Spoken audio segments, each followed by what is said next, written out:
elevator speech.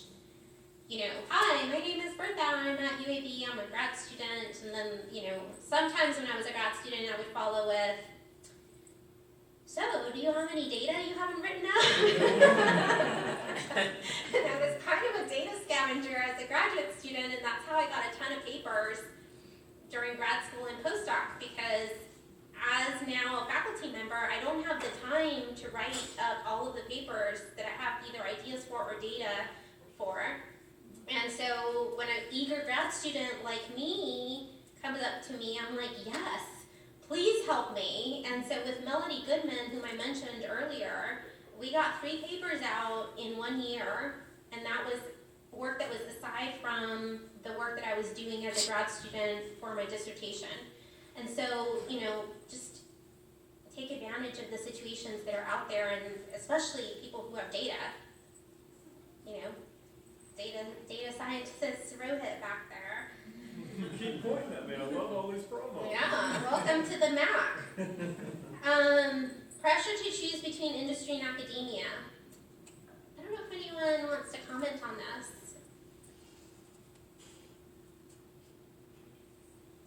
I mean, there's a lot more money in industry than there is in academia. I will say that. So that's sometimes a lure. I will say for me, with the family, the flexibility that came with an academic position and being able to, in Epi, work from home sometimes was worth its weight in gold. So that was big for me. Some environments are 8 to 5, and like in pharma sometimes that's the case. And so I think, thinking about the very practical things that are part of a job sometimes make or break a difference. The flexibility to work on your own ideas versus work on somebody else's, and somebody else's mission and vision, I think is something else that you can consider and think about. Those are off the top of my head. But you can also sometimes make connections with industry if you're in university, or with the university if you're in industry. And if you're publishing, that should give you the opportunity to switch from one to the other later if you decide that you'd be better off. And sometimes you could actually parlay a very advantageous move that way. I know when I started my postdoc, I was torn between that same question. And so I said, well, what I'll do is I'll just work toward an academic career, because whatever, money and publications I get, I could leverage anywhere. I just happened to choose academia for the same reasons you just described. Okay. The flexibility, the autonomy, Yes. Fantastic. Independent funding, we'll get to that. I have a couple slides on that. Funding, yes. Time management and managing expectations. Time management. I feel like I was a very poor time manager when I first started out. And what has helped me personally is, again, this idea of strategic planning and sort of thinking about what it is that you want to do. So there's something called the National Center for, I have it on my slides. It's by diversity development. Yes, Carrie Ann Rockamore. And some institutions have this available for free. I know UAB does. And you can become a member of their network, and they basically send you emails teaching you how to become a better time manager and become more effective and productive in academia. But I think it would extend to anybody that wanted to be and gain these tips. And so that's a tip that I think would be important. They talk about like the Sunday meeting. So looking at your Sunday and planning for the week, making goals and to-do lists for projects. Epi Twitter has great threads about how to do this as well. So if you're on Twitter, that's a great place to look. In managing expectations, I think some of that sometimes comes with a little bit of this idea of imposter syndrome, where the expectations are much larger than what they should be. for each individual. Sometimes you're managing the expectations of others, like your mentors and your supervisors, and I think always having clear communication with those individuals about what the actual expectations are, and will help you navigate that.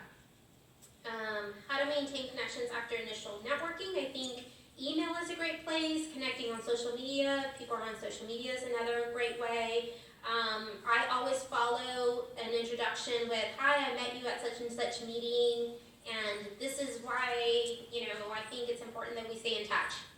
Like, I'm interested in your field, or I want to write a paper together, or let's talk about a grant. All right. And I'm happy to share my strategic plan with anyone who's interested, so just email me. Okay, so, all right, so you can do this on your own, but when you write down your challenges, what I want you to do is, after the meeting, identify what those common themes are, and then divide these into priorities. So you can start with short term, so things to address, like within 3 months, in the intermediate term, like within 6 to 18 months, or long term, within 2 to 3 years.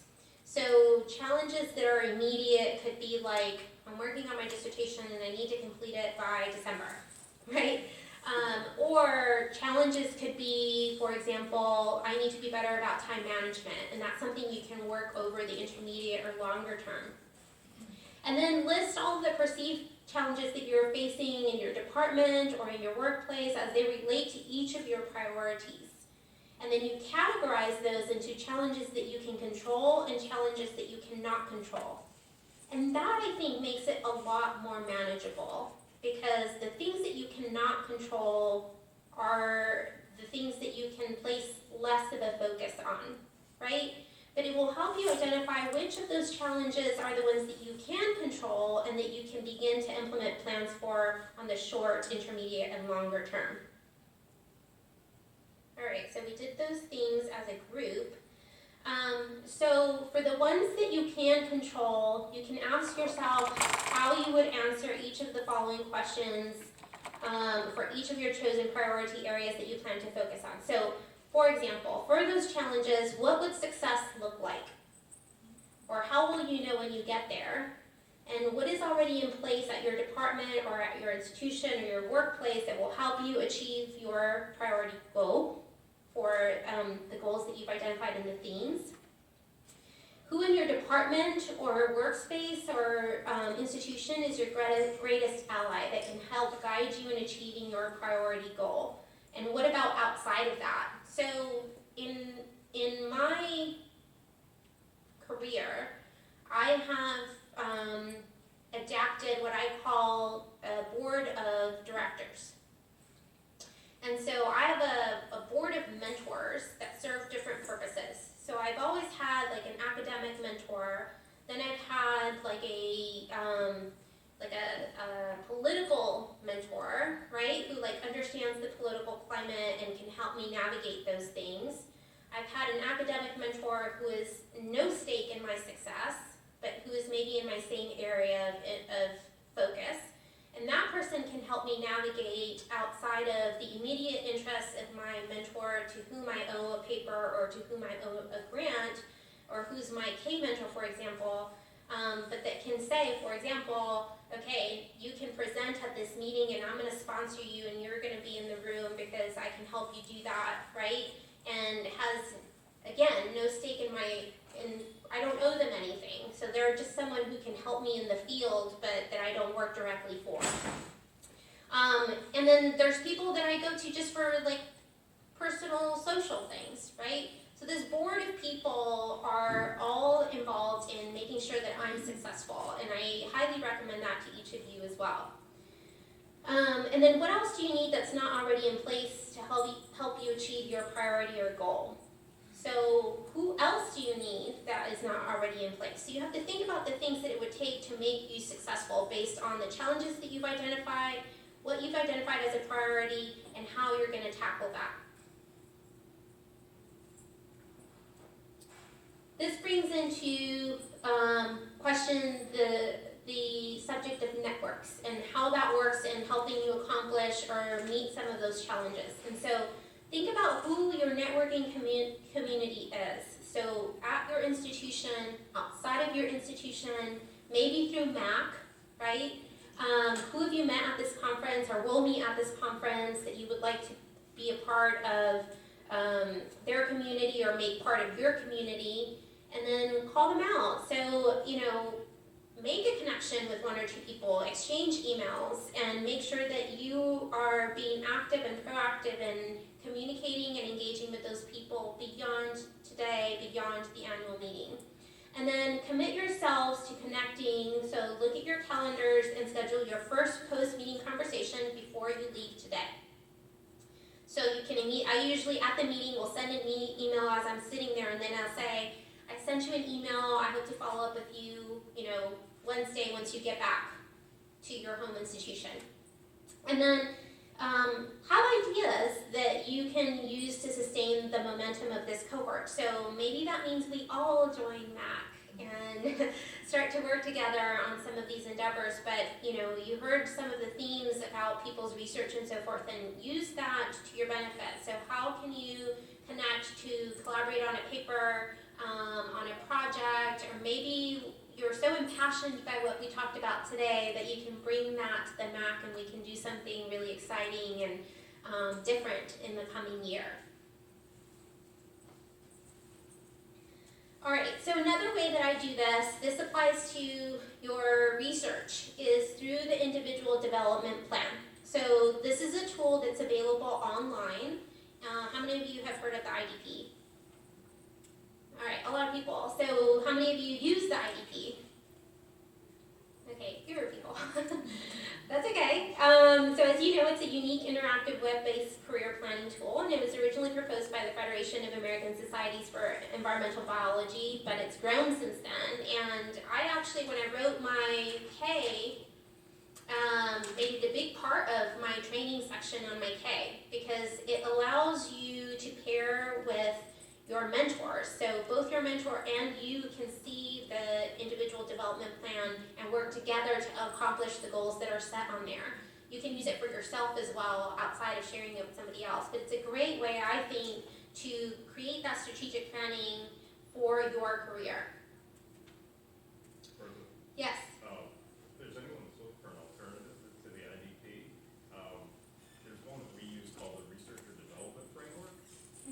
It's through a European organization, and it's called VK. I can't remember the website, but they have self-assessments as well as structured plans to actually move your career forward and figure out what sort of your strengths and weaknesses are to shore up. And it's heavily used in European universities, and I found it pretty useful as well. In fact, abandoned IDP for the Research and Development Framework. Okay.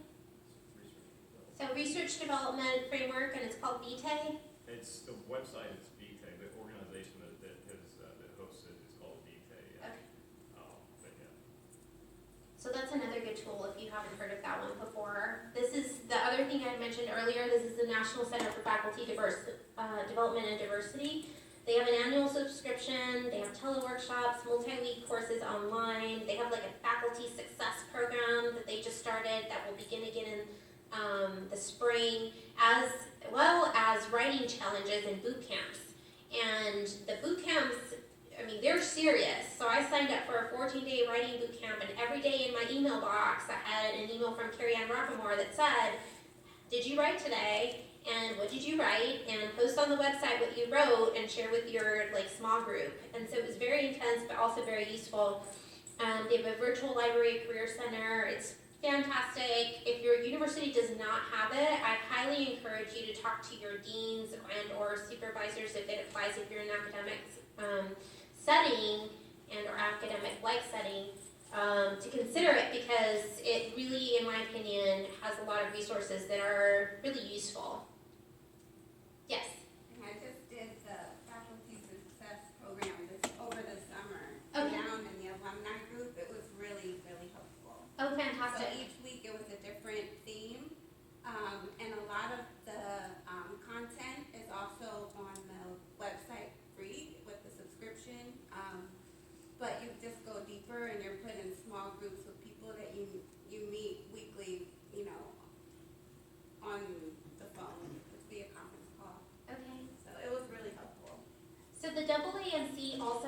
grant writing workshop that I just attended. It's kind of pricey, it was about $1,000, but my CTSA, ours is called the CCTS, which is the Center for Clinical and Translational Science at UAB. And they paid $1,000 for me to attend, but it's also very similar wherein you attend the workshop, they review your specific aims, and then you meet bi-weekly to go over every member's specific aims to make sure that you get a grant out at the end of it. And so that's another one, that's through the AAMC. All right, so again, my forte is in academia or academic settings, and so that's kind of what I focused on here because my experience has been that a lot of trainees don't necessarily know what paths are available in academia, particularly when it comes to funding. And so there are certain awards that are on here that I have had and some are missing. So for example, at the grad school level, I was part of a T32 training program. So I was paid by an NIH grant to study a specific thing. So in my case, it was cancer, HPV. And they provided a stipend and paid for my tuition. And I transitioned from a T32 in graduate school to a T32 at the postdoc level, where I was now funded by a T32 to do research in statistical genetics. And so that was more of a methodology. So they have these T32s on campus that are topic specific that you can apply for. I think you have to be a US citizen, if I'm not mistaken. I don't know if you know better, but that's one opportunity that's there. And then there are other things like diversity supplements. Do you guys know about diversity supplements? So I've also had a diversity supplement. These are available at all levels. If you're a high school student, graduate student, etc., you identify someone who has an active R01 award, a research grant at an institution. And if you can identify, and they have enough time left on their grant, if you can identify a project that is aligned with the aims of the grant, then you can apply for an administrative or diversity supplement that will allow you to get paid for the work that you're doing. So they'll pay, tuition and research, a little bit of research money, not a lot, to do work at your level. And so I had one of those at the beginning of my faculty position, in addition to an RWJ award. So I think often we forget about all of the foundations that are out there that also provide career development opportunities, like the American Heart Association, American Diabetes Association, the Gates Foundation, etc. And you can apply for this foundation funding for many of their career development opportunities and use that to leverage your careers as well. So I went T32, I got an RWJ award that I wrote while I was a postdoc and helped me transition to faculty position. Then I got a diversity supplement, the diversity supplement followed by a KO1, which is the Mentored Research Scientist Development Award. And those are available as well to individuals. I think you also have to be a US citizen to get those, but the K99 version, which you can apply for when you're a postdoc, you don't have to be a citizen for. So if you have a postdoc position, you can apply for a K99, R01, and that is another way to get funding as a postdoc and transition to faculty. So I'm still on my K, but there are other types of K awards, like a K22, which is a Career Transition Award, and all of these on the NIH website have links to what they are and whom they're for. But there's a KO2, which is Independent Scientist Award, KO7, which is an Academic Career Award, K25, there's also K23s for clinical scientists. Anyway, a series of career-dependent or career-changing awards that you can get if you're on the faculty. One small correction. It's K99R00, not R01, because the R01's Oh yeah, ours is $500,000. Yes, Right. correct. Thank you, that's an important correction. Yes.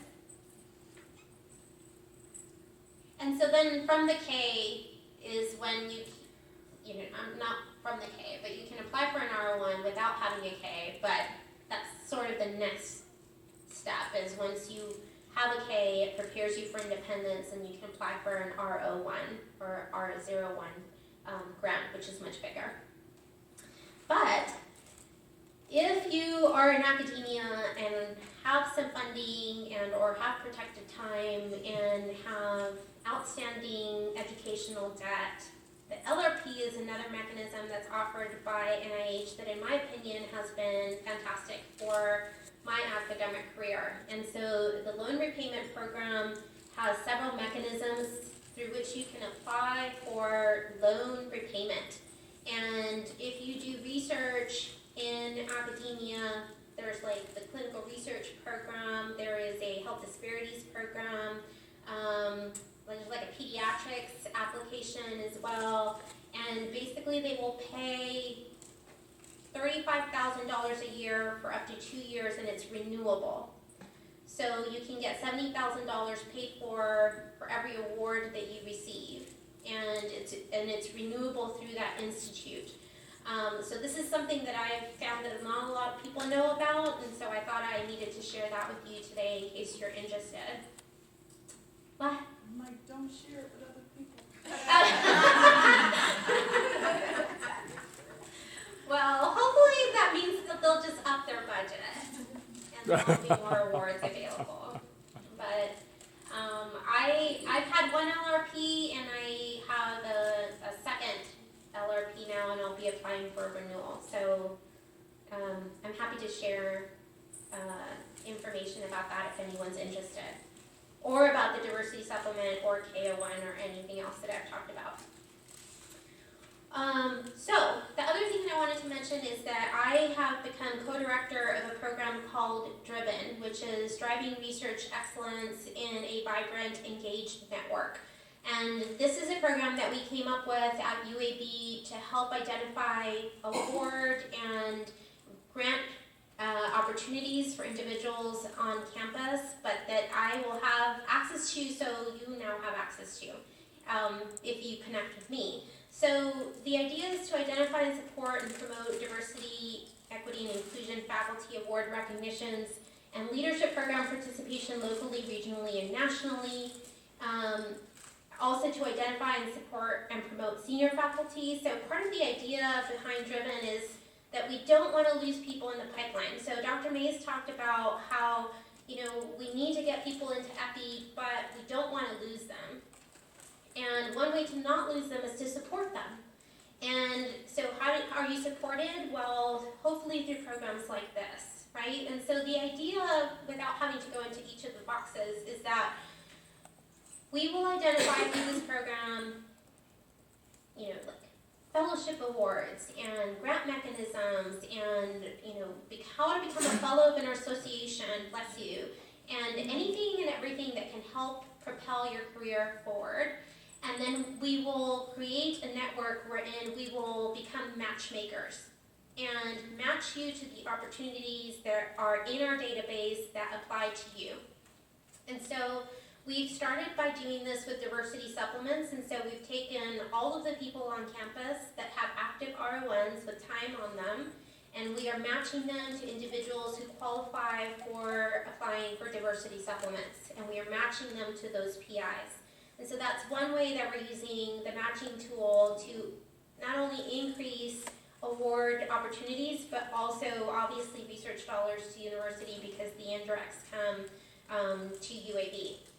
So along those lines is using AI and or machine learning to peruse the CVs of some of the more successful people on campus and identify all of the awards and or committees and so forth that they have received or are part of, so that then we can create also this database of opportunities that we can match people to.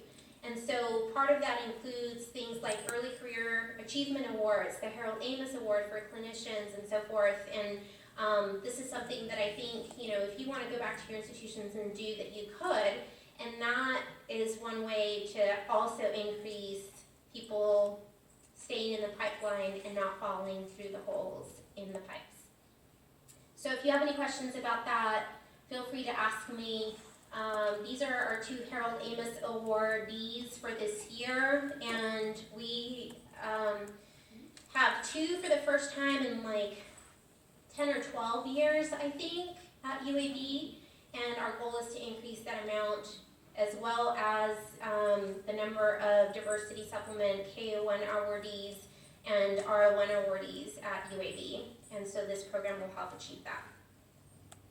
All right, we are way over time, so I will close with this. I am so grateful for all of your input and suggestions and questions and your attention today, and I welcome you to join ACE and become a part of the MAC, becoming engaged in what we're trying to accomplish here. If you cannot join and or don't want to, please still feel free to reach out to me. I'm happy to help as I am able, and I'm sure that extends to anybody in the room here, Dr. Schoenbach included. So I will close and feel free to ask any questions. Thank you all today.